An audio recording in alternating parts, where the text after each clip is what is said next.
Hello everyone. आप लोगों ने पार्ट 1 की वीडियो में सेट की डेफिनेशन देखी थी। सेट होता क्या था आप लोगों का? Set is well defined collections of objects. Example के तौर पर आप लोग देखिए, जैसे मैं बोल रही हूँ set of all vowels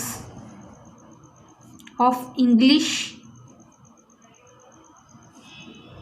alphabet। सभी को पता है जो इंग्लिश के अल्फ़ाबेट्स होते हैं, ठीक है, वॉवल्स कौन से होते हैं? AEIOU।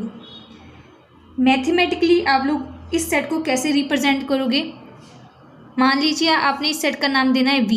सो सबसे पहले याद रखिएगा, आप लोगों को इस जो सेट का नाम देना है वो कैपिटल में देना है। देन उसके जो एलिमेंट्स हैं वो स्मॉल लेटर्स होने चाहिए। जैसे हम लोगों को पता है वॉवल्स कौन से होते हैं? AEIOU। सो ये इसके वॉवल्स होते हैं। सो मैंने इसको स्मॉल लेटर्स में लिखा। देन मैंने इसको कर्ली ब्रैकेट से क्या किया? इनक्लोज्ड किया। सो आप लोगों ने यहाँ पर 3 चीज़ें देखी। फर्स्टली सेट का जो नाम है वो कैपिटल लेटर्स में होना चाहिए। आप A भी देख सकते थे, इसका नाम B भी दे सकते थे। सेकंड थिंग, जो इसके एलिमेंट्स हैं इसको आप लोग एलिमेंट्स भी बोल सकते हो, ऑब्जेक्ट्स भी बोल सकते हो, एंड थर्ड थिंग इसको मेंबर्स भी बोल सकते हो। ये सारे इसके सिनोनिम्स हैं, इसमें से कोई भी वर्ड यूज़ कर सकते हो। तो इसके जो एलिमेंट्स है उसको स्मॉल लेटर से रिप्रेजेंट करोगे। थर्ड थिंग, इसको इनक्लोज किससे करना है आपको? कर्ली ब्रैकेट से। देन जो आपका है सेट, इसको लिखने की 2 रिप्रेजेंटेशन है। So there 2 method of representing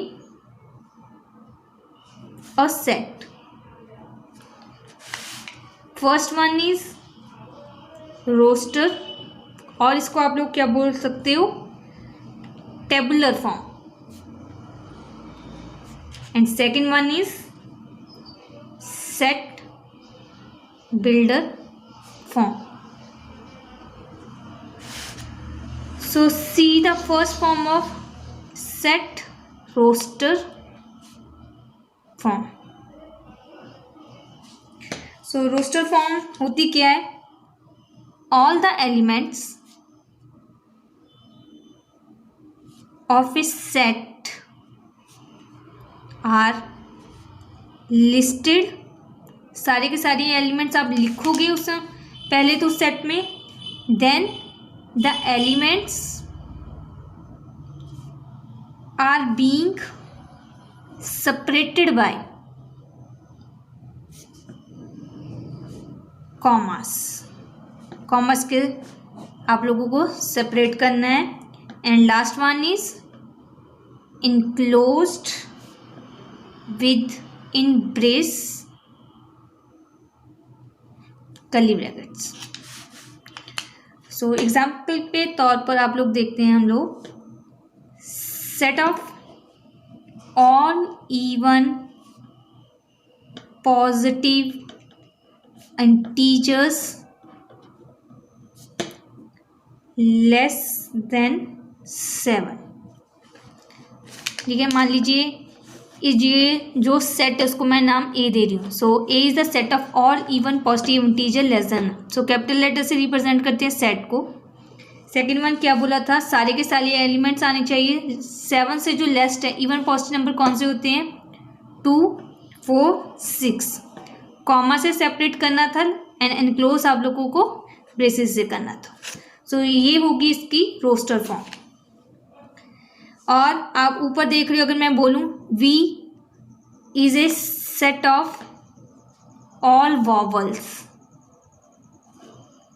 of English alphabets. तो V सेट का नाम है, इनक्लोज्ड आपको ब्रेसेस से करना है।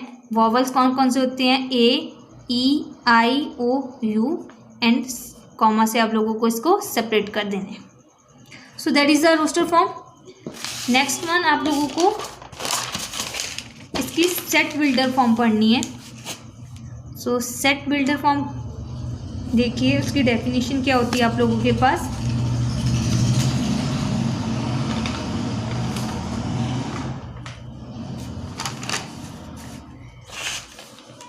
इसमें ऑल द एलिमेंट्स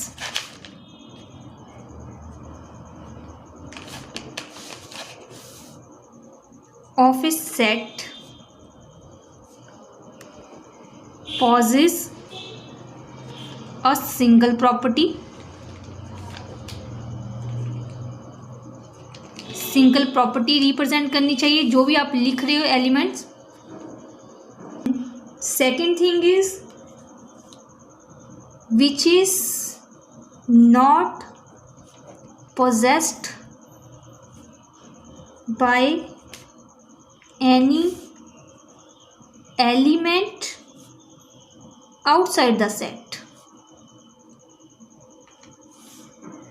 एग्जाम्पल के तौर पर देखिए, अगर आप लोगों को ये सेट गिवन है ए, ई, आई, ओ, यू, ये होगी रोस्टर फॉर्म। अगर इसको सेट बिल्डर फॉर्म में लिखना हो तो कैसे लिखोगे? आप लोगों को पता है इसकी एक सिंगल प्रॉपर्टी है, ये सारे के सारे क्या है? वॉवल्स है। सो इसको लिखने का वे क्या होगा? X is a vowel in English alphabets। अब इस चीज को समझिए, यहाँ पर जो X है वो आपको क्या डिस्क्राइब कर रहा है? We describe the element by using a symbol X और एनी, Y भी यूज़ कर सकते थे और Z भी। आपको पता है elements A, E, I, O, you है, हम लोग उसको एक सिंगल X से रिप्रेजेंट कर रहे हैं। देन उसके बाद आप लोगों को ये कॉलन डालकर क्या बताना है? ये उसकी प्रॉपर्टी बतानी है। X है क्या? X is a vowel in the English alphabet. ठीक है, ये आप लोगों को डिस्क्राइब करेगा आपका जो एलिमेंट्स हैं सेट के। नेक्स्ट आप लोगों को कॉमन प्रॉपर्टी जो होती है फॉलो कर रहे हैं वो बतानी है। याद रखिएगा, यहाँ पर जो ब्रेसेस यूज़ कर रहे हैं वो आप लोगों को क्या बता रहा है? The set of all. इसके बाद जो क्लोन्स आ रहे हैं वो किसके लिए स्टैंड कर रहे हैं? आपका सच दैट के लिए।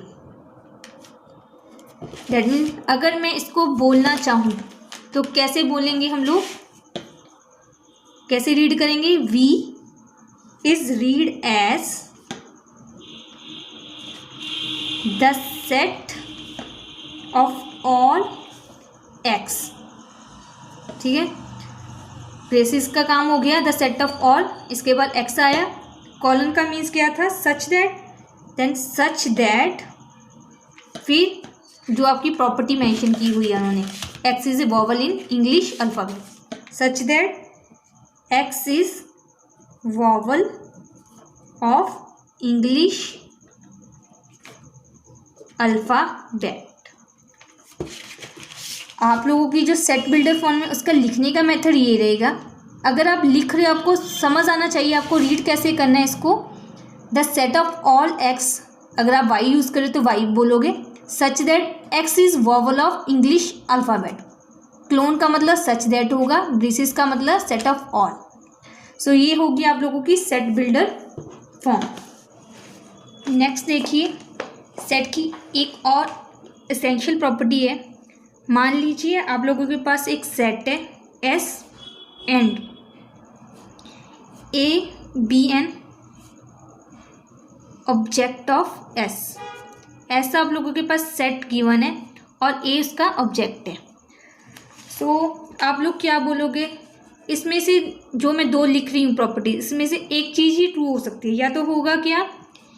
A is an collection of S. Second thing क्या हो सकती है? A is not in collection S. या तो ए इस सेट में होगा या नहीं होगा, ये दोनों में से एक चीज़ ही पॉसिबल है।